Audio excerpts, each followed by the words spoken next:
Je m'appelle Liam. J'ai 24 ans et mes parents m'ont dit que mon frère jumeau méritait une éducation universitaire entièrement financée et pas moi. Avant de vous raconter le moment où leur monde s'est effondré autour d'eux dans un auditorium bondé, faites-moi savoir d'où vous regardez dans les commentaires ci-dessous. C'est bon de savoir que nous sommes tous ici ensemble. L'air dans l'auditorium était épais de ce mélange unique de polyester bon marché, de laque pour cheveux et d'espoir pur que l'on ne trouve qu'à une remise de diplômes universitaires. C'était suffocant. De ma place au premier rang, celle réservée aux étudiants diplômés avec mention très bien, je pouvais voir ma famille parfaitement. Ma mère, mon père et mon frère jumeau, Ryan, étaient 3 rangées derrière, juste sur l'allée. Ils étaient impossibles à manquer. Ma mère vibrait pratiquement de fierté. Son sourire était si large qu'il en paraissait douloureux.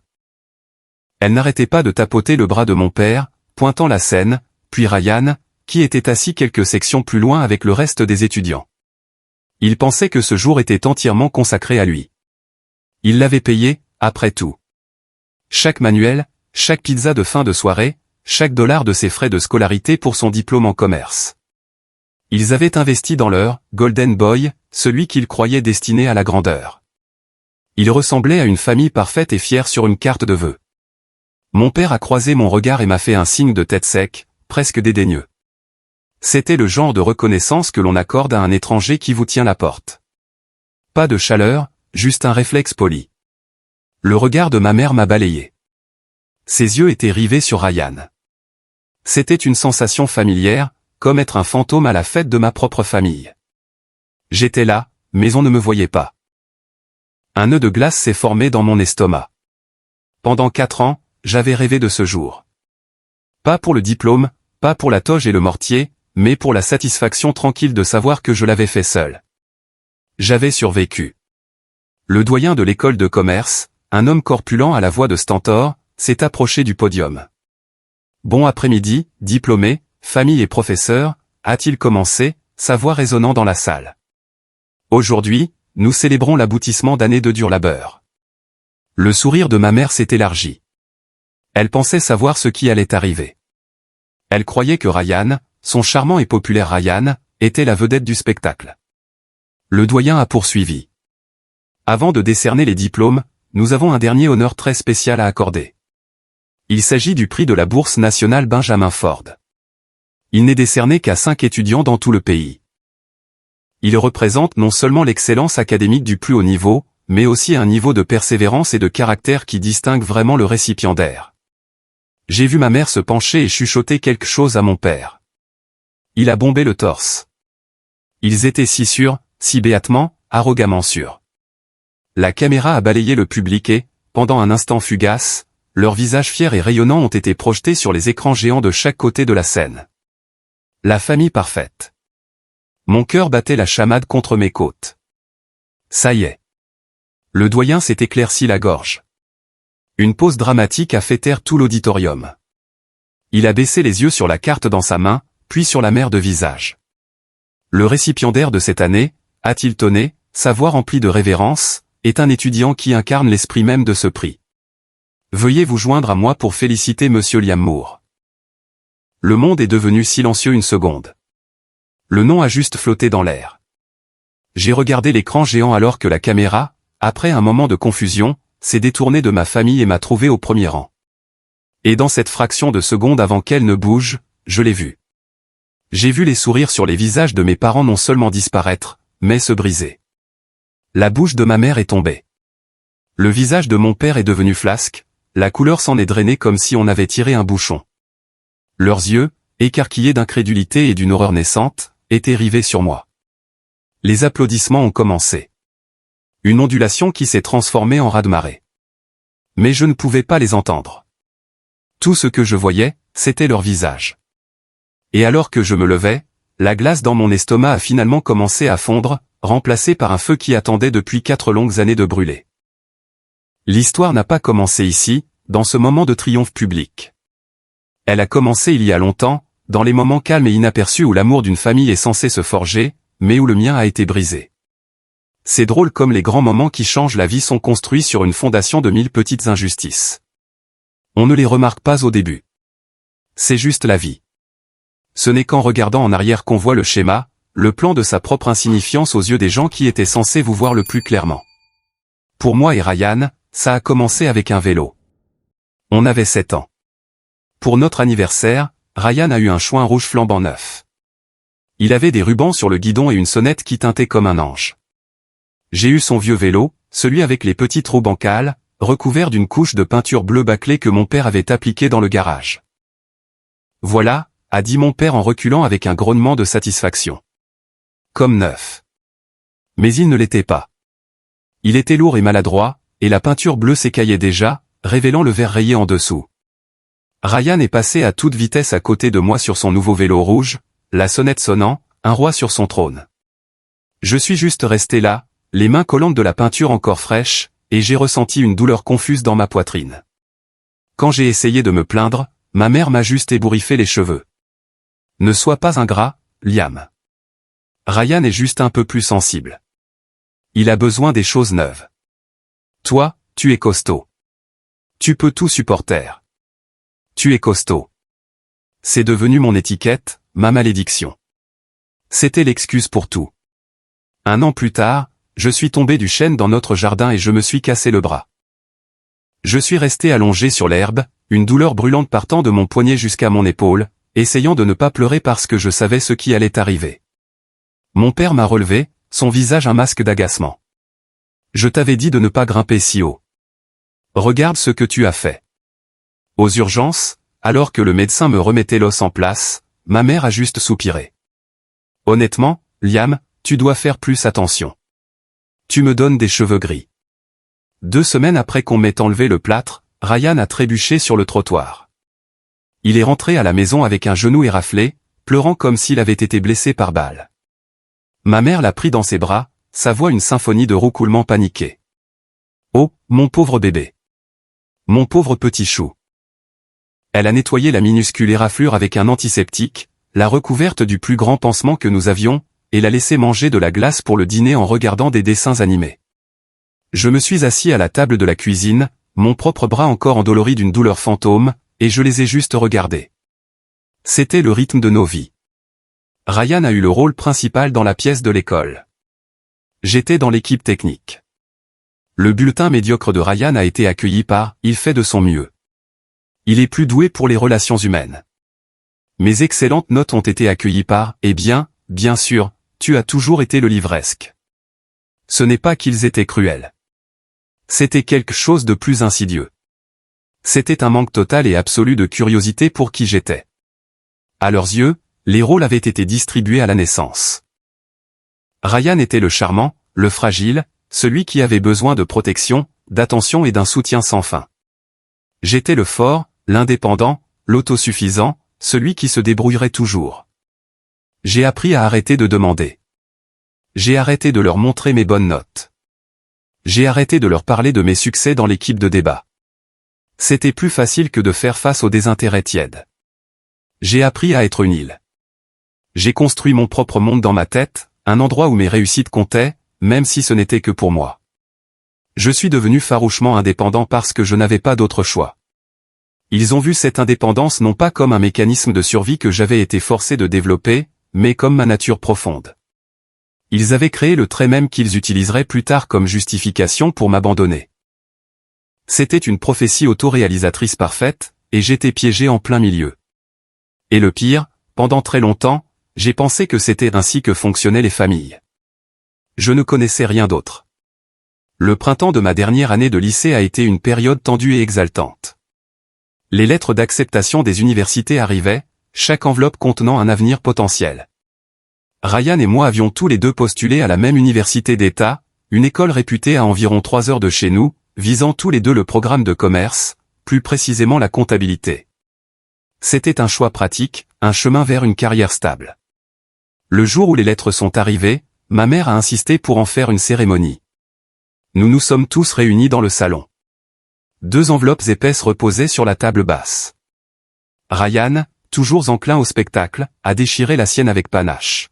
« Je suis pris », a-t-il crié, agitant la lettre en l'air.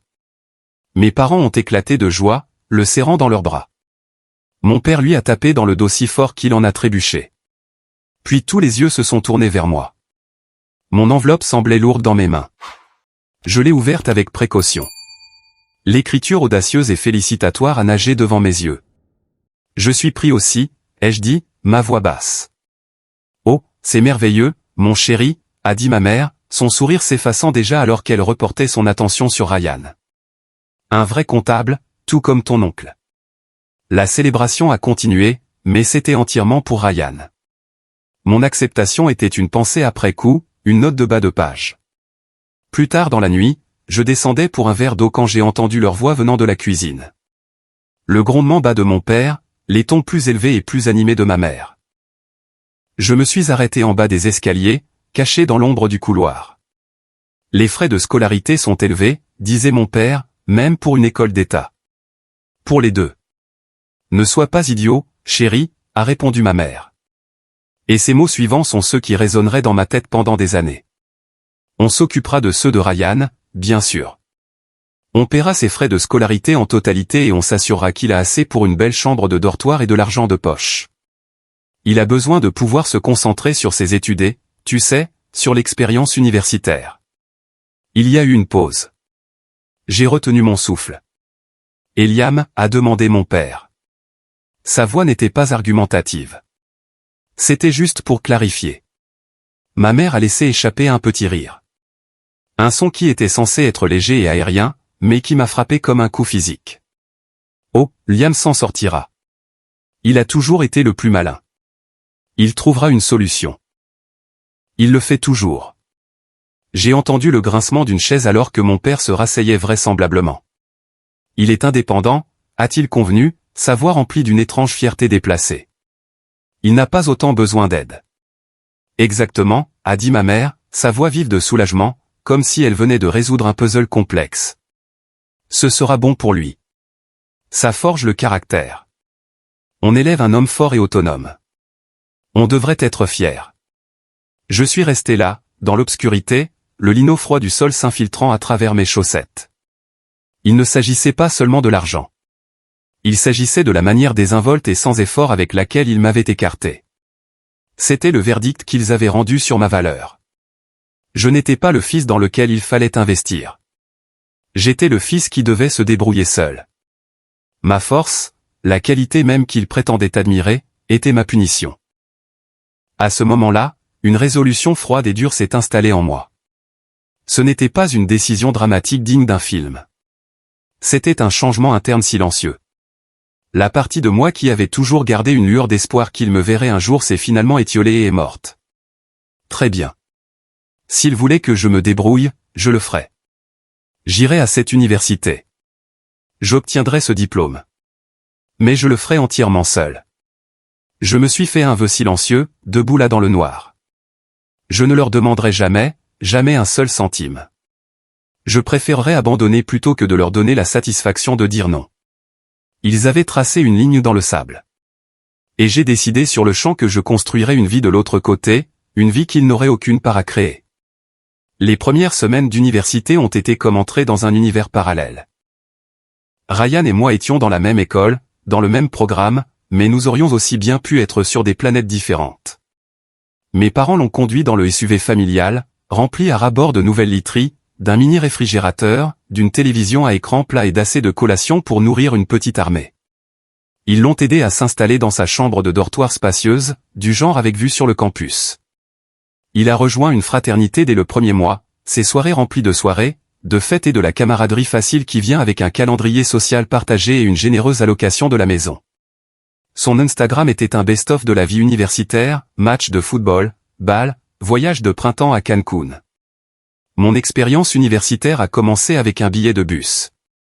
Je suis arrivé sur le campus avec 2 valises usées et un sac à dos rempli de toute ma vie. J'avais passé l'été à travailler à 2 emplois à temps plein, débarrassant des tables et rangeant des étagères, et j'avais réussi à économiser juste assez pour mes frais de scolarité du premier semestre et une caution pour une petite chambre lugubre que j'avais trouvée à louer dans une maison à 5 km du campus. La chambre sentait le moisi et la vieille plomberie. La fenêtre donnait sur un mur de briques. Mais c'était la mienne. Mes journées étaient un cycle implacable et exténuant. J'ai programmé tous mes cours pour les premières heures du matin, de 8h à 14h, j'étais un étudiant. Dès que mon dernier cours se terminait, je me précipitais à la bibliothèque du campus, non pas pour étudier, mais pour travailler. J'avais un travail de rangement de livres, une tâche silencieuse et monotone qui payait juste assez pour couvrir mon loyer. Mon service se terminait à 22 heures. De là, je marchais encore 1,5 km jusqu'à un restaurant ouvert 24h24 où je travaillais de nuit comme nettoyeur, essuyant les tables, lavant les sols collants et récurant les pièges à graisse jusqu'à 3 heures du matin. Je rentrais chez moi en titubant, le corps endolori et mes vêtements sentant le désinfectant et le vieux café, et je dormais quelques heures avant que le réveil ne sonne à 6 heures pour tout recommencer. Les week-ends étaient consacrés à mon deuxième emploi, le nettoyage d'immeubles de bureaux en ville. Le temps d'étude était entassé dans des moments volés, dans le bus, pendant ma pause de 15 minutes à la bibliothèque, aux heures creuses de la nuit au restaurant, quand le monde dormait. Je voyais Ryan sur le campus. Parfois, il riait avec ses frères de fraternité, une fille à son bras, l'air frais et insouciant. Il m'apercevait, me pressant d'un cours à un travail, des cernes sous les yeux, et il me faisait signe. « Eh, Liam » criait-il. « Tu as l'air fatigué, mec. Tu devrais peut-être mieux gérer ton temps. » Il n'était pas malveillant. Il était juste inconscient. Dans son monde, le temps était quelque chose que l'on gérait pour les activités sociales et les études. Dans mon monde, le temps était une monnaie dont je n'avais jamais assez. Il voyait ma fatigue comme un échec personnel, un manque d'organisation, parce que le concept de devoir travailler 40 heures par semaine juste pour exister lui était totalement étranger. Ma seule bouée de sauvetage était Chloé. Elle était dans mon cours de comptabilité avancée, une fille hyper intelligente avec un sens de l'humour sec qui voyait au-delà de mon extérieur perpétuellement lasse. C'est la première personne à m'avoir demandé pourquoi j'avais toujours l'air si fatigué. Et quand je lui ai finalement raconté, elle n'a pas offert de pitié. Elle a juste hoché la tête. Et le lendemain, elle est arrivée à notre groupe d'études avec un café supplémentaire pour moi. Elle est devenue ma seule amie, la seule personne qui connaissait toute l'histoire, la seule qui voyait les deux mondes séparés dans lesquels nous vivions. Elle était mon ancre dans la tempête, une présence silencieuse qui me rappelait que je n'étais pas entièrement invisible. En deuxième année, le barrage a finalement cédé. C'était la saison des partiels, une saison particulièrement brutale. J'avais un énorme dossier d'économie à rendre, 2 examens de comptabilité et une présentation en finance d'entreprise, le tout dans la même semaine. En plus de cela, mes heures au restaurant avaient été réduites, et mon propriétaire venait de m'informer que le loyer augmentait. Je fonctionnais sur les réserves, survivant à la caféine et à une volonté de faire. Les chiffres ne collaient pas. Il me manquait de l'argent pour le paiement des frais de scolarité du mois suivant. Pas beaucoup, mais assez pour que ça compte. 500 $. Pour mes parents, c'était un bon dîner au restaurant. Pour moi, c'était une montagne. Puis je suis tombé malade. Une mauvaise grippe qui s'est installée profondément dans ma poitrine, me laissant étourdi et faible. J'ai dû manquer 2 services, ce qui signifiait encore moins d'argent. Le médecin m'a prescrit des antibiotiques qui coûtaient 100 $ que je n'avais pas. Je les ai payés quand même, utilisant l'argent que j'avais mis de côté pour les courses. Pendant 3 jours, j'ai vécu de crackers salés et d'eau du robinet. J'étais allongé dans ma chambre froide et humide, fiévreux et frissonnant, fixant la facture des frais de scolarité sur mon bureau. La date d'échéance était entourée en rouge. J'ai ressenti une vague de désespoir si profonde qu'elle m'a presque noyé. J'avais été si fier, si déterminé à le faire seul. Mais à ce moment-là, je me sentais brisé. Et j'ai fait la seule chose que je m'étais juré de ne jamais faire. J'ai pris le téléphone et j'ai appelé ma mère. Elle a répondu à la 2e sonnerie, sa voix joyeuse. « Liam. Quelle surprise. Tout va bien ?» Ma gorge était à vif et ma voix est sortie comme un croassement pathétique. « Salut, maman. Oui, je suis un peu malade. »« Oh, mon pauvre chou, » a-t-elle dit, bien que son ton soit distrait. Je pouvais entendre le bruit des casseroles en arrière-plan. « Eh bien, bois beaucoup de liquide. Tu as toujours eu une bonne constitution. » J'ai pris une profonde inspiration, ma fierté me hurlant de raccrocher. « Maman, je dois te demander quelque chose. Je ne le demanderai pas si ce n'était pas une urgence. Il me manque un peu d'argent pour mes frais de scolarité ce semestre. Juste quelques centaines. Je peux te rembourser dès que je pourrai prendre plus de services. » Les bruits joyeux de sa cuisine se sont arrêtés. Le silence à l'autre bout du fil était lourd, suffocant. Quand elle a finalement parlé, sa voix avait perdu toute sa chaleur. Elle était plate, froide et teintée de déception. Liam, a-t-elle dit, et la façon dont elle a étiré mon nom le faisait sonner comme une accusation. On a déjà parlé de ça. Ton père et moi payons les études de Ryan. C'était notre accord. Ce n'était pas un accord, ai-je chuchoté, ma voix se brisant. C'était une décision que vous avez prise. Je n'étais même pas là. On fait ce qu'on pense être le mieux, a-t-elle lâché, sa voix devenant vive. Ryan a besoin de notre soutien. Il le mérite. On t'a déjà tellement donné. J'avais la tête qui tournait. Qu'est-ce qu'il m'avait donné? La vie? Un toit sur la tête pendant 18 ans? Était-ce la monnaie d'échange qu'ils utilisaient? Maman, s'il te plaît, ai-je supplié, détestant le son de ma propre voix. Je travaille à 2 emplois. Je dors à peine. J'ai juste besoin d'un peu d'aide. Et puis sont venus les mots. Les mots qui resteraient gravés dans ma mémoire pour toujours. Le coup fatal final à tout ce qui restait de notre relation. Écoute-moi, Liam, a-t-elle dit, sa voix baissant à un ton bas et sérieux, comme si elle dispensait une sagesse profonde. Nous avons payé pour Ryan parce qu'il le méritait. Mais toi, non. Tu es fort. Tu trouveras une solution. Tu le fais toujours. Ma main a serré le téléphone si fort que le plastique a craqué. Ma gorge s'est nouée. Je ne pouvais plus respirer. Ce n'était pas juste un « non ». C'était un jugement.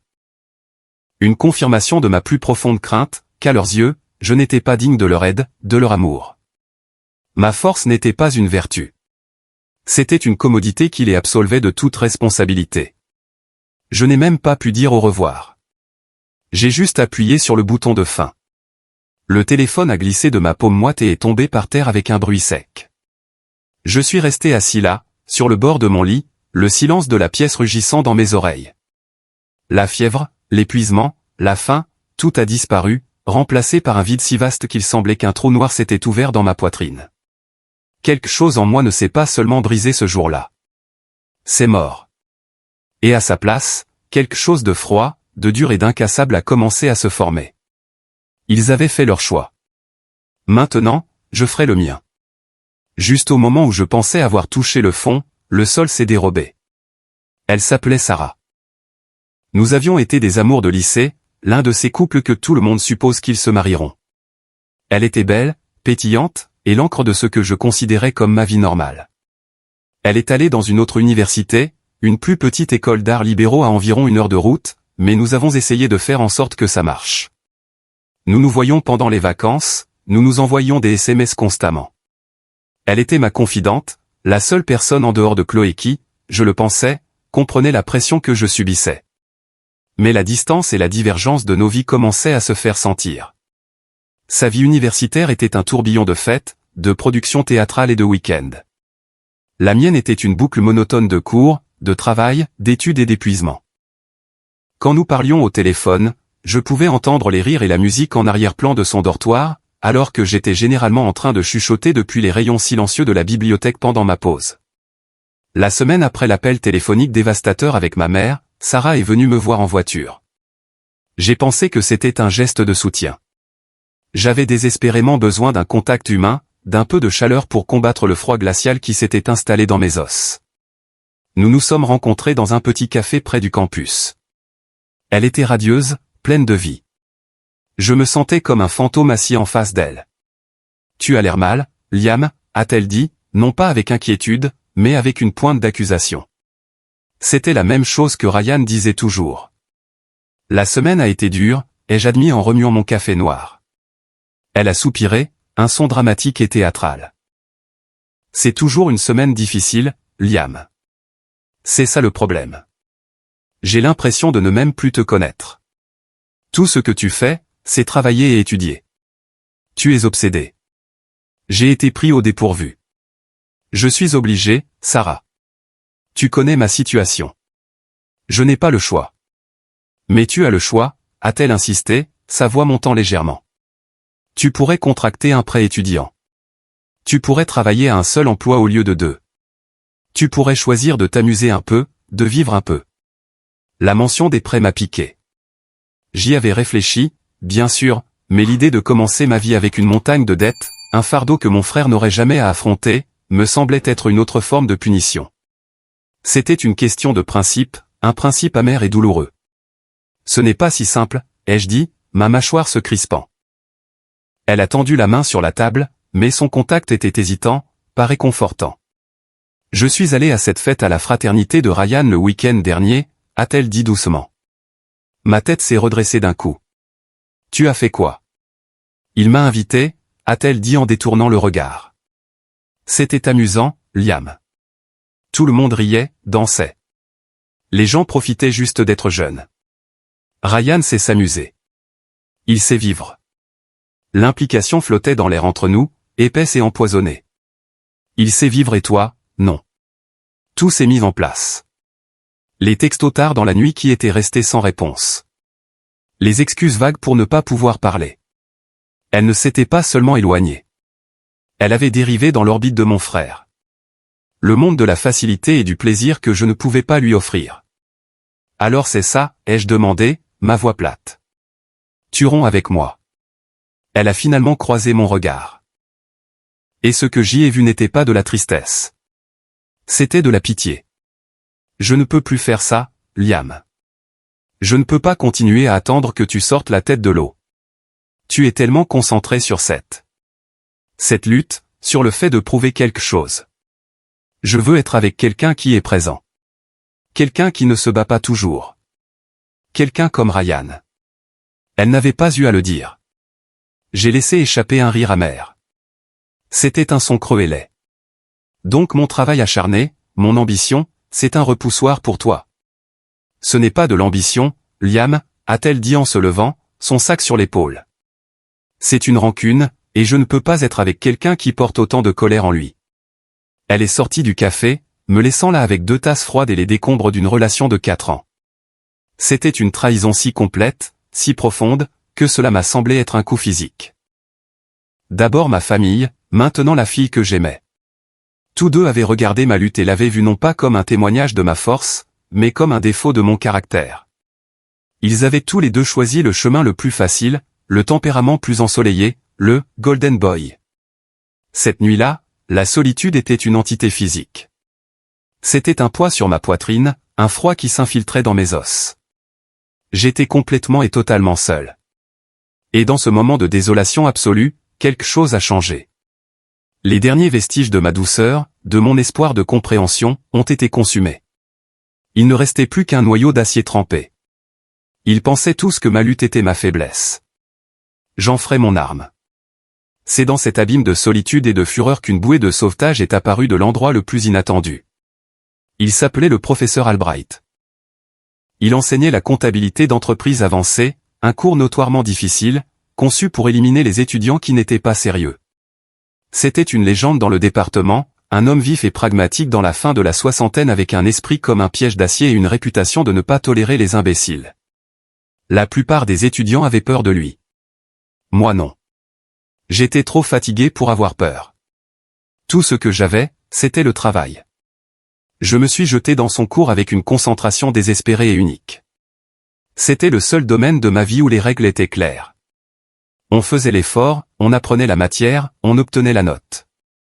Il n'y avait pas de favoritisme, pas d'agenda caché, juste des chiffres et de la logique. C'était un refuge. Je ne parlais jamais en classe.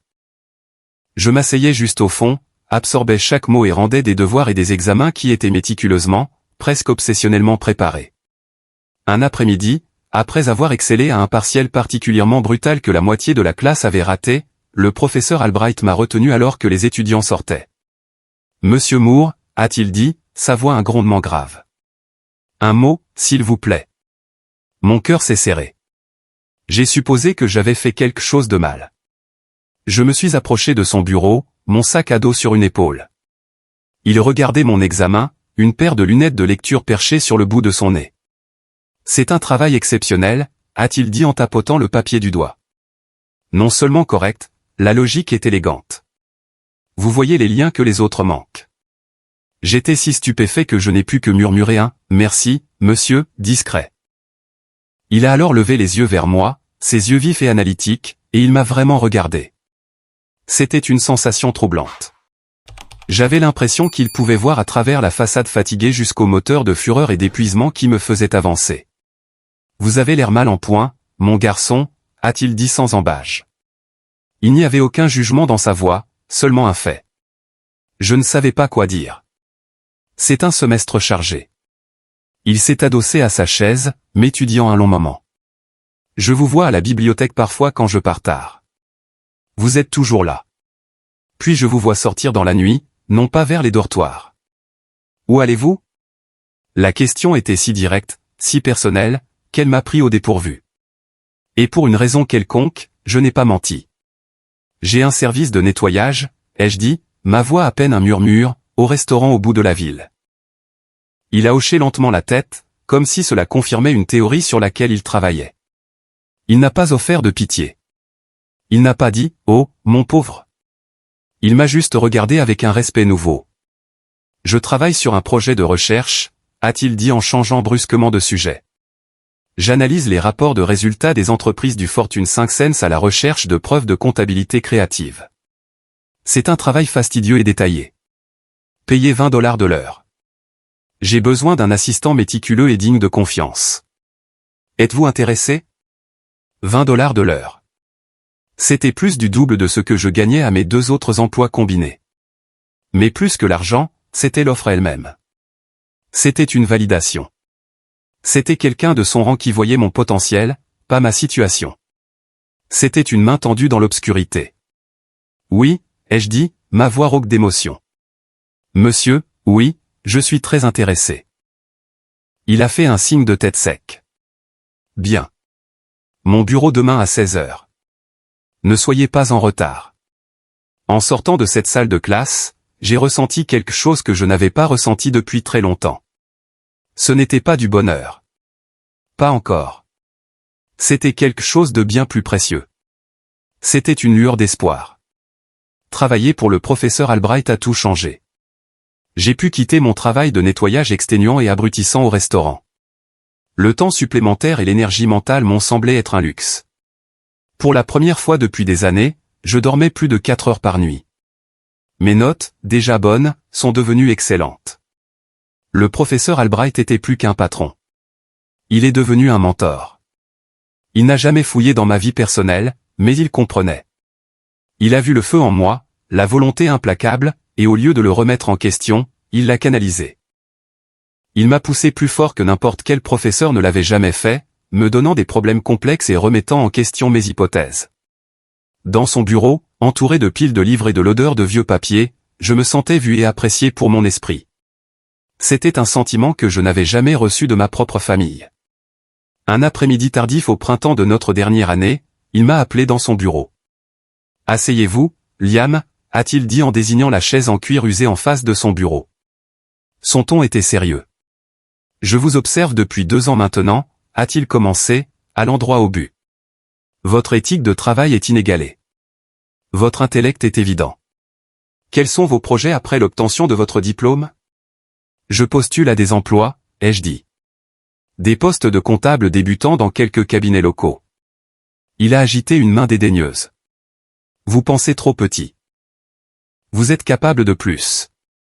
Il a ouvert un tiroir et a sorti une brochure. Il l'a fait glisser sur le bureau vers moi. Le titre était imprimé en élégantes lettres dorées, la Bourse nationale Benjamin Ford. C'est l'une des récompenses les plus prestigieuses qu'un étudiant en commerce de premier cycle puisse recevoir, a-t-il expliqué. Il ne s'agit pas seulement de notes. Il s'agit de caractère, de résilience et de dépassement de l'adversité. Les lauréats reçoivent un prix en espèces important et, plus important encore, une offre d'emploi garantie dans l'un des meilleurs cabinets comptables du pays. Ford et Lavin à New York, pour être exact. New York me semblait être une autre planète. Professeur, ai-je commencé, je ne pense pas que je... Il m'a interrompu, son regard ferme. Il recherche quelqu'un exactement comme vous, Liam. Quelqu'un qui s'est battu pour son éducation. Quelqu'un qui comprend la valeur d'$1 parce qu'il a dû gagner chaque centime lui-même. Il m'a dit que la candidature nécessitait une série d'essais, de lettres de recommandation et une divulgation financière détaillée. C'était un pari risqué. Seuls 5 étudiants dans tout le pays étaient choisis. J'écrirai votre recommandation principale, a-t-il dit, ne laissant aucune place à la discussion. Le reste dépend de vous. Un nouveau genre de feu s'est allumé en moi. C'était ça. C'était la chance de non seulement obtenir mon diplôme, mais de me lancer dans une autre stratosphère, un endroit que les faibles attentes de ma famille ne pourraient jamais atteindre. J'ai pris la brochure et pendant le mois suivant, j'ai consacré chaque moment libre à cette candidature. J'ai écrit et réécrit les essais, racontant mon histoire sans apitoiement, me concentrant sur le travail et les leçons apprises. J'ai rassemblé mes dossiers financiers, les fiches de paie de la bibliothèque et du restaurant, les factures de scolarité payées en plusieurs fois. Tout était là, noir sur blanc, une trace écrite de ma lutte silencieuse. Et je n'ai rien dit à personne. Pas à Chloé, et certainement pas à ma famille. C'était mon pari, mon secret. Je ne voulais pas de leur scepticisme ou de leurs paroles d'encouragement creuses. Quand j'appelais à la maison pour le contrôle hebdomadaire obligatoire, j'écoutais ma mère s'extasier sur la dernière collecte de fonds de la fraternité de Ryan ou sur l'entretien d'embauche que mon père l'avait aidé à obtenir par l'intermédiaire d'un ami. « Et toi, Liam ?» demandait-elle, après coup. « Tout va bien ?»« Tout va bien, maman », disais-je en regardant les papiers de candidature étalés sur mon bureau. « J'étudie juste. » J'avais l'impression de forger une clé en secret. Une clé qui pourrait ouvrir un avenir qu'il n'avait jamais imaginé pour moi.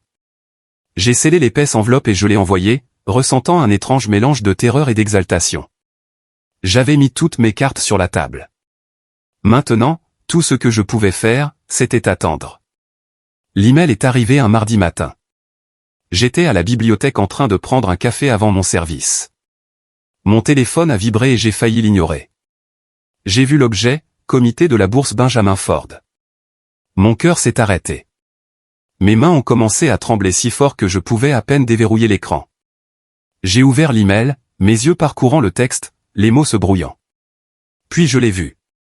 Cher Monsieur Moore, au nom du comité, nous avons le grand plaisir de vous informer que vous avez été sélectionné comme boursier national Benjamin Ford 2024.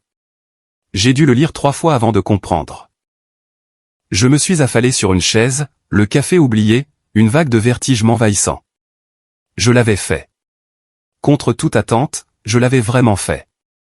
Un rire a jailli de moi. Un son qui était à moitié sanglot, à moitié cri de triomphe. La bibliothécaire m'a fusillé du regard, et je lui ai juste souri en retour, incapable de contenir la joie explosive pure. Le prix devait être remis lors de la cérémonie de remise des diplômes officiels de mon université.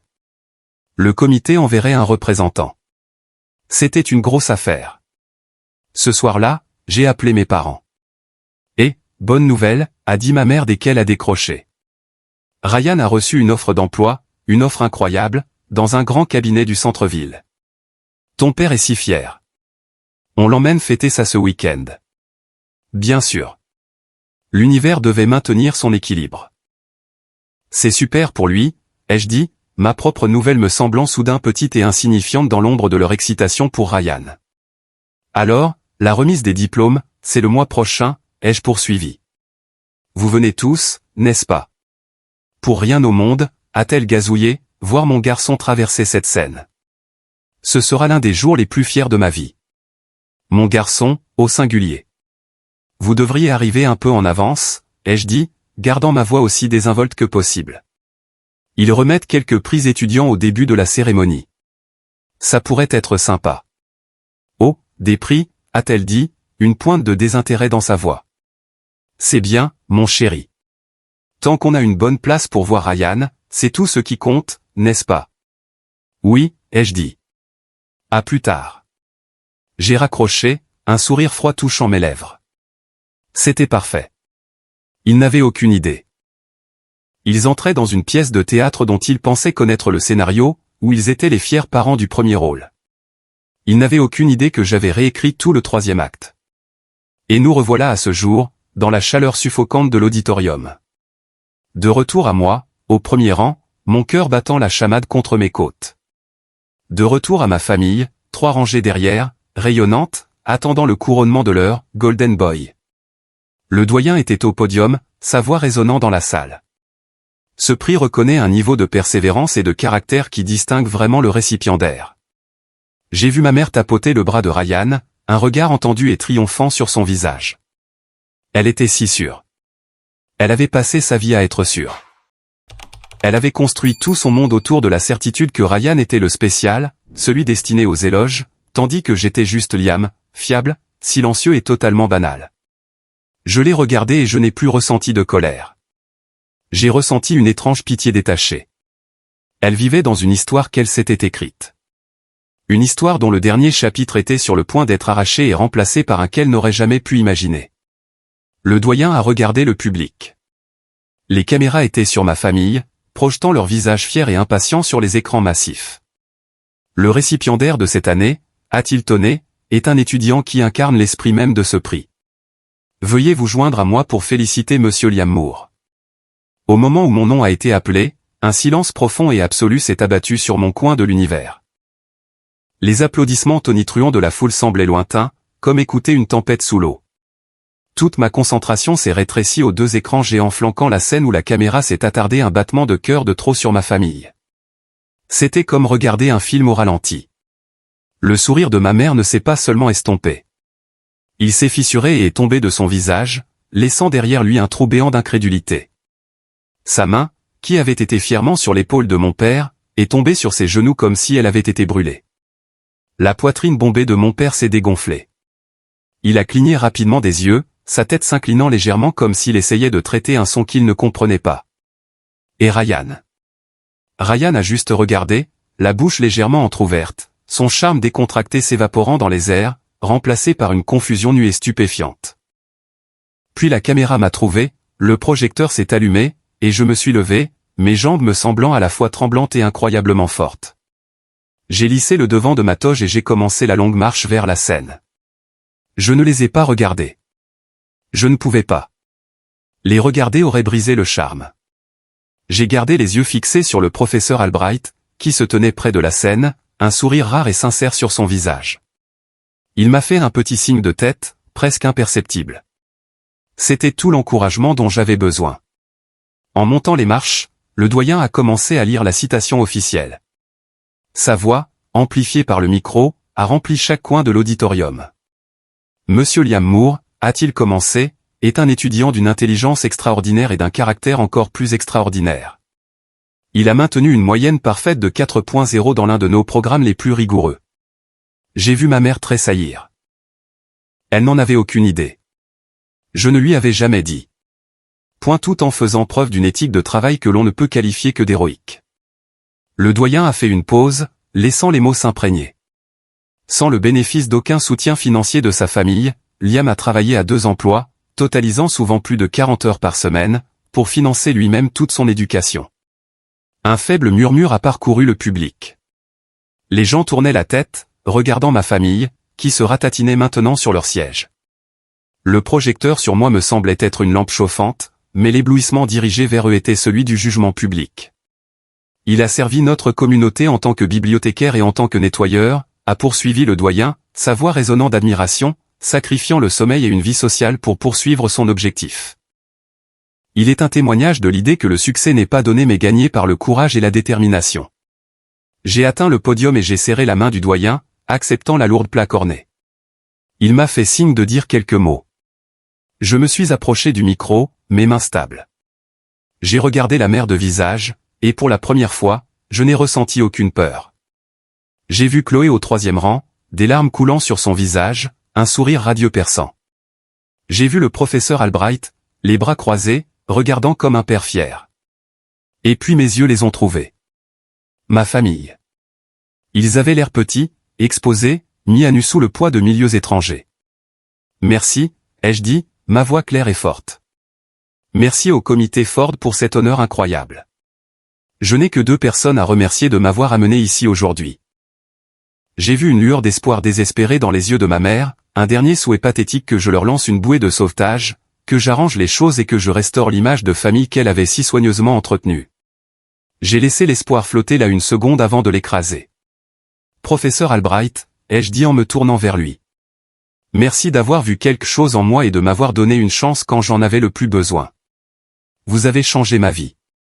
Puis j'ai regardé vers Chloé. Et à mon amie Chloé, merci pour le café, pour les sessions d'études tard le soir, et pour avoir été ma famille quand je n'en avais pas, et c'est tout. Je n'ai rien dit de plus. Je n'en avais pas besoin. Mon silence, mon omission était la déclaration la plus forte que je pouvais faire. J'ai regardé directement ma mère une dernière fois. Mon visage était une toile blanche. Je ne lui ai rien donné. Pas de colère, pas de tristesse, juste rien. Je suis descendu de la scène sous une ovation debout. Le son était assourdissant. C'était le son de ma nouvelle vie qui commençait. C'est le moment qui a tout changé. Le moment où j'ai finalement repris le contrôle de ma propre histoire. Merci de m'avoir suivi jusqu'ici. Vous êtes incroyable. Si vous êtes toujours là, s'il vous plaît, faites-moi une faveur et aimez cette vidéo et commentez avec le chiffre ainsi dessous, juste pour que je sache que vous avez été avec moi dans ce voyage. Cela n'aide pas seulement plus de gens à trouver cette histoire, cela me fait savoir que mes expériences signifient quelque chose pour quelqu'un.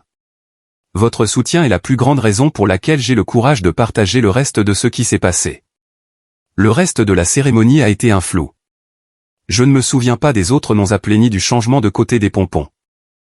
Je suis juste resté assis là, tenant la lourde plaque sur mes genoux, sentant son poids, la preuve solide et tangible de ma victoire. Dès que ce fut terminé, une foule chaotique s'est déversée dans les allées. J'ai été immédiatement entouré de sympathisants, camarades de classe, professeurs, même le président de l'université est venu me serrer la main. J'ai été emporté par un courant de félicitations. Et pendant quelques minutes, je me suis laissé porter. Mais je savais que ça allait arriver. La confrontation. J'ai réussi à m'excuser et je me suis dirigé vers une sortie latérale plus calme, espérant trouver Chloé. Mais il m'attendait dans le couloir. Un triangle tendu et maladroit barrant mon chemin. Mon père, ma mère et Ryan. Ma mère s'est précipitée en avant. Son visage un méli-mélo de sourire forcé et d'yeux paniqués. Liam, chérie, félicitations. Nous sommes justes. Nous sommes si fiers de toi. Sa voix était une octave trop haute. Fier n'était pas le mot pour l'expression que j'avais vue sur son visage sur le grand écran. Choqué était plus exact. Horrifié, peut-être. On n'avait aucune idée que c'était si important, a-t-elle poursuivi, ses mains s'agitant nerveusement. Tu aurais dû nous le dire. Vous dire quoi, ai-je demandé, ma voix dangereusement calme. Vous dire que je postulais à une bourse basée sur des difficultés financières? Pourquoi aurais-je fait ça? Selon vous, je n'en avais aucune. Son visage a pâli. Maintenant, Liam, ce n'est pas juste. On a toujours su que tu travaillais. Vous saviez que je travaillais, les yeux coupés. Vous ne saviez pas que je frottais des toilettes à 3 heures du matin pour ne pas abandonner. Vous ne le saviez pas parce que vous n'avez jamais demandé. Vous ne m'avez jamais demandé une seule fois en 4 ans comment je payais pour ça. Mon père a finalement parlé, sa voix bourrue. Ce ton n'est pas nécessaire, mon fils. Nous sommes ta famille. Nous t'aimons. Amour. Le mot semblait étranger dans ma bouche. L'amour ne m'aurait pas laissé couler ou nager seul. J'ai tourné mon regard vers ma mère, l'architecte de tout ça. J'ai regardé directement dans ses yeux. Tu m'as dit que Ryan méritait votre aide, et pas moi, ai-je dit, ma voix baissant à un murmure, mais elle a traversé le bruit du couloir comme un couteau. Je suppose que c'est la meilleure chose que tu aies jamais faite pour moi. Tu m'as appris que je ne pouvais compter sur personne d'autre que moi-même. Alors, merci pour rien. J'ai vu les larmes monter dans ses yeux, mais pour la première fois de ma vie, elles n'ont eu aucun effet sur moi. C'étaient des larmes d'humiliation, pas de remords. J'ai fait un mouvement pour les dépasser, mais Ryan s'est mis sur mon chemin. Il avait l'air perdu, sa confiance habituelle complètement disparue. Liam, attends. Dégage de mon chemin, Ryan, ai-je dit, ma voix dure comme de la pierre. Il a tressailli comme si je l'avais giflé. Je suis passé devant eux et j'ai franchi la porte, sortant dans le soleil éclatant de l'après-midi. Sans regarder en arrière. Je les ai laissés là, dans le couloir sombre. Le portrait de famille parfait brisé en 1 million de morceaux. L'air à l'extérieur était pur. C'était la première bouffée de ma nouvelle vie libre. J'avais parcouru la moitié de la pelouse, me dirigeant vers le parking où Chloé attendait, quand j'ai entendu des pas presser derrière moi. Liam, s'il te plaît, attends. C'était Ryan. Je me suis arrêté mais je ne me suis pas retourné. Je l'ai entendu s'arrêter à quelques mètres derrière moi, respirant lourdement. « Qu'est-ce que tu veux, Ryan ?» ai-je dit, ma voix fatiguée. « Venir me dire que je devrais mieux gérer mon temps ?»« Non, » a-t-il dit, sa voix basse, tendue. « Je suis venu. Je suis venu pour dire que je suis désolé. » Je me suis finalement retourné pour lui faire face. Il avait l'air plus jeune que je ne l'avais jamais vu. Dépouillé de son charme et de sa bravade habituelle, il ne pouvait pas croiser mon regard. Il fixait juste l'herbe. Je savais, a-t-il marmonné si bas que je pouvais à peine l'entendre. Tu savais quoi, ai-je demandé, bien que je connaisse déjà la réponse. Il a finalement levé les yeux et ses yeux étaient remplis d'une onde si profonde qu'elle m'a surpris. Je savais qu'il ne payait pas pour toi. Je savais que tu travaillais tout le temps. Je savais que ce n'était pas juste. L'aveu a flotté dans l'air entre nous. C'était une chose de le soupçonner, une autre de l'entendre dire à voix haute. Alors pourquoi, ai-je demandé, ma voix rauque, pourquoi n'as-tu jamais rien dit? Pourquoi les as-tu laissés faire? Il a secoué la tête, un sourire amer et autodérisoire tordant ses lèvres. Parce que je suis un lâche, a-t-il dit, les mots clairs et vifs. Parce que j'aimais être le favori. J'aimais être celui dont ils s'inquiétaient, celui dans lequel ils investissaient. Il a pris une inspiration tremblante. Et j'avais peur, Liam. Tu as toujours été plus intelligent. Les choses t'ont toujours semblé faciles à l'école. Je devais travailler 2 fois plus dur juste pour suivre. Et j'avais peur. J'avais peur que s'il te regardait vraiment un jour, s'ils voyaient à quel point tu brillais par toi-même, ils arrêteraient de me regarder complètement. C'était la chose la plus honnête qu'il m'ait jamais dite. L'aveu n'effaçait pas les années de négligence, mais il les recadrait. Il n'était pas seulement mon frère inconscient et privilégié. Il était insécure et effrayé, un participant consentant au drame familial parce qu'il avait peur de perdre son rôle principal. Il était une autre victime de leur système déformé, bien qu'une avec beaucoup plus d'avantages. Je n'avais pas de pardon en moi. Pas à ce moment-là. Les blessures étaient trop fraîches, trop profondes. Alors tu as juste regardé, ai-je dit, la déclaration plate, sans accusation. C'était juste un fait. Ouais, a-t-il chuchoté, son regard retombant sur le sol. J'ai juste regardé. Et je suis désolé. J'ai regardé mon frère jumeau, le garçon qui partageait mon visage mais qui avait vécu une vie complètement différente. Et pour la première fois, je n'ai pas ressenti de colère envers lui. J'ai juste ressenti une tristesse profonde pour ce que nous aurions pu être et ce que nous ne serions jamais. Au revoir, Ryan, ai-je dit, puis je me suis retourné et je suis parti, le laissant seul sur la pelouse parfaitement entretenue. Il n'y avait plus rien à dire. 6 mois plus tard, j'étais une personne différente vivant dans un univers différent. Mon univers était un petit mais lumineux appartement dans le Upper West Side de Manhattan. De ma fenêtre, je pouvais voir l'énergie infinie et palpitante de la ville, un endroit qui ne se souciait pas d'où vous veniez, seulement de ce que vous pouviez faire. Après l'étroitesse suffocante de ma vie de famille, l'anonymat de New York était un soulagement béni. La bourse Benjamin Ford avait été mon tremplin. Le travail chez Ford et Lavigne était tout ce que j'avais espéré et plus encore. C'était exigeant, stimulant et totalement méritocratique. Personne ne se souciait de qui étaient mes parents ou de la fraternité à laquelle j'appartenais. Ils se souciaient de savoir si mes chiffres étaient exacts, si mon analyse était pointue, si je pouvais gérer la pression. Et j'ai prospéré. Je gagnais enfin un vrai salaire, assez pour payer mon loyer, mes propres courses, et même commencer à constituer un compte d'épargne.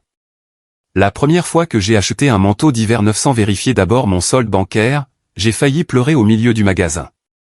Il ne s'agissait pas du manteau. Il s'agissait de la liberté. La liberté de l'anxiété constante et rongeante de l'argent qui avait été mon ombre pendant 4 ans. Je me suis fait de nouveaux amis, des gens de tout le pays, attirés par la ville par leurs propres ambitions. Ils étaient brillants, drôles et intéressants. Quand ils me posaient des questions sur ma famille, je restais simple. C'est compliqué, disais-je. Et ils étaient assez mondains pour en rester là. Mon passé était le mien. Il ne définissait plus mon présent. Mon seul vrai lien avec ce passé était Chloé. Nous nous parlions au téléphone tous les dimanches. Elle avait pris un travail à Chicago et adorait ça. Elle était ma pierre de touche, la seule personne qui connaissait toute l'histoire et qui avait été dans mon coin depuis le début. « Comment vas-tu vraiment ?» a-t-elle demandé un après-midi. Je vais bien, ai-je dit en regardant les lumières de la ville qui commençaient à scintiller par ma fenêtre. Je vais vraiment bien. Je me sens léger. Et c'était vrai. La rancune, celle dont Sarah m'avait accusé, avait disparu. Elle avait été remplacée par une confiance tranquille. J'avais affronté le pire. Et j'avais non seulement survécu, mais j'avais triomphé.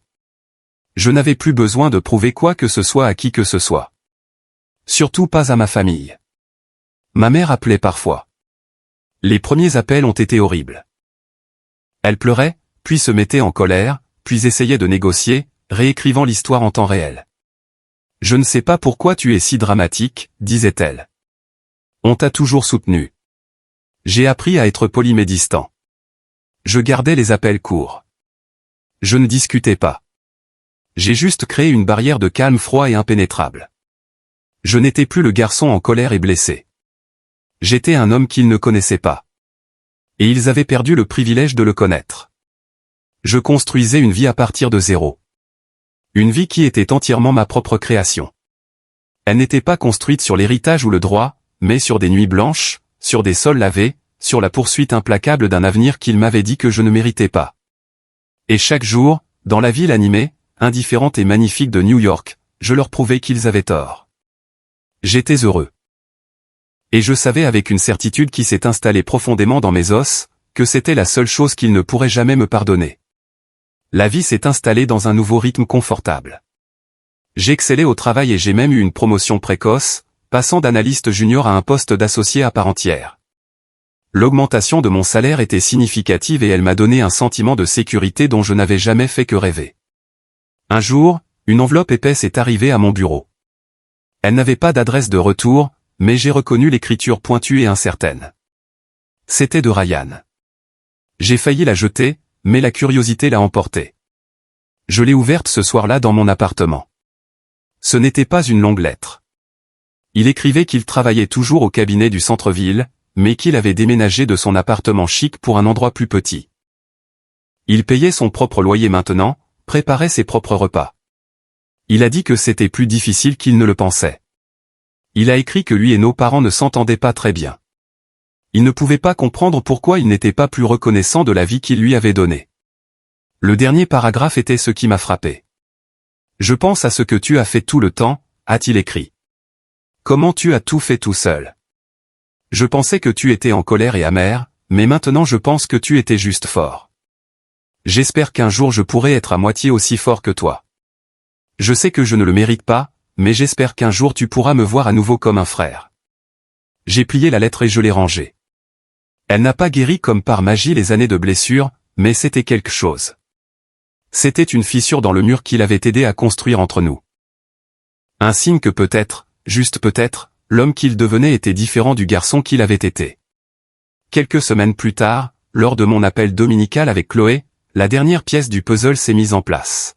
« Tu ne vas pas croire ce que ma mère m'a dit », a-t-elle dit, sa voix un mélange de commérage et d'indignation. « Tu sais, ta tante Carole, la sœur cadette de ma mère, une femme qui a toujours été mielleuse avec moi, me pinçant toujours la joue et me disant quel beau jeune homme j'étais. »« Ouais. Qu'est-ce qu'il y a avec elle ?» ai-je demandé. « Eh bien, » a poursuivi Chloé, ma mère lui parlait à l'épicerie, et apparemment, tante Carole a raconté à tout le monde quelle tragédie c'est que tu aies abandonné ta famille après tout ce qu'ils ont fait pour toi. J'ai roulé des yeux. Ça lui ressemble bien. Non, attends. C'est pire, a dit Chloé. Ma mère a dit que Carole se vantait. Elle a dit que c'était elle qui avait conseillé à ta mère de tout investir dans Ryan. Elle lui a dit, et je cite, « Tu dois mettre tes ressources dans le cheval le plus susceptible de gagner la course. Ryan est le sociable, celui qui établira les contacts. Liam n'est qu'un rat de bibliothèque. » C'était elle qui était constamment à l'oreille de ta mère, renforçant tous ses préjugés. C'était une révélation stupéfiante. Tante Carole, la manipulatrice au double visage. Elle n'avait pas été une observatrice passive. Elle avait été un agent actif de mon abandon émotionnel et financier. C'était comme découvrir que la personne qui était censée être l'arbitre pariait secrètement sur l'autre équipe. Cela a jeté une lumière nouvelle et légèrement plus pathétique sur les actions de ma mère. Elle n'était pas seulement partiale. Elle avait été facilement influençable. Ses propres pires instincts validés par les conseils empoisonnés de sa sœur. C'était un détail qui expliquait tellement de choses, une dernière torsion laide de l'histoire. Cela ne changeait pas ce qui s'était passé. Ma mère était toujours responsable de ses propres choix. Mais cela a rendu toute cette triste affaire moins comme un acte de malveillance ciblé et plus comme une conspiration pathétique de faiblesse et de mauvais jugement. Cela m'a aidé à me détacher encore plus. Ce n'était pas un reflet de ma valeur. C'était un reflet de leurs défauts profonds et profondément enracinés. Ce n'étaient pas des figures puissantes qui m'avaient jugé indigne. Ce n'étaient que de petites personnes peu sûres d'elles, et j'étais enfin, vraiment libre d'elles. Cela fait quelques années maintenant. Je suis toujours à New York. Je suis maintenant associé principal dans mon cabinet, je gère ma propre équipe. Mon appartement est plus grand. La vue est meilleure. Mais ce sentiment de paix que j'ai trouvé ici est resté constant.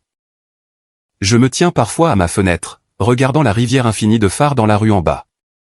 Chacun une personne avec sa propre histoire, ses propres luttes, ses propres victoires silencieuses. Et je pense à mon propre voyage. Ma mère appelle toujours, moins fréquemment maintenant. Sa voix est plus calme, teintée d'une note permanente de regret. Les appels sont brefs, superficiels. On parle du temps, de mon travail. On ne parle jamais du passé. C'est une pièce fermée à clé entre nous, et nous avons tous les deux accepté que la clé a été jetée il y a longtemps. J'ai vu Ryan à Noël dernier. Il a pris l'avion pour New York à ses propres frais. C'était gênant au début, mais nous avons trouvé un terrain d'entente fragile et hésitant. On a parlé pendant des heures, non pas comme le « Golden Boy » et le fantôme, mais comme deux hommes qui ont partagé une enfance, aussi fracturée soit-elle. Il change, lentement mais sûrement. Peut-être qu'un jour on sera de nouveaux frères. Je ne suis pas sûr, mais pour la première fois, je suis ouvert à la possibilité. Je n'ai jamais fait ça pour la vengeance. Pas vraiment. La vengeance est une émotion brûlante. Et ce que j'ai ressenti pendant la plupart de ces années, c'était une résolution froide et dure. Je l'ai fait pour survivre. Je l'ai fait pour me prouver que ma valeur n'était pas déterminée par leur évaluation de moi. Ma mère avait raison, d'une certaine manière. La vérité la plus douloureuse et la plus ironique de toutes, c'est qu'elle avait raison. Je ne méritais pas leur aide. Je ne méritais pas une aumône qui venait avec les ficelles invisibles de leur approbation et le poids lourd de leurs attentes. J'ai gagné ce que j'ai. Je l'ai gagné dans les rayons silencieux de la bibliothèque. Je l'ai gagné dans les cuisines grasses des restaurants de fin de soirée. Je l'ai gagné par des nuits solitaires et des matins épuisés. Je l'ai gagné en refusant d'être la personne qu'ils avaient décidé que j'étais. Parfois, le plus grand acte de défi n'est pas une confrontation bruyante, mais la poursuite silencieuse, implacable et inébranlable de votre propre vie. La meilleure vengeance n'est pas bruyante. C'est de s'éloigner des gens qui ont essayé d'éteindre votre lumière et de construire votre propre putain de soleil. Merci beaucoup d'avoir écouté mon histoire. J'espère qu'elle a résonné en vous d'une manière ou d'une autre. Avez-vous déjà été dans une situation où vous avez dû prouver à tout le monde qu'ils avaient tort juste pour vous prouver quelque chose à vous-même? Partagez votre histoire dans les commentaires ci-dessous. Et s'il vous plaît, n'oubliez pas d'aimer cette vidéo et de vous abonner pour ne pas manquer ce que je partagerai ensuite.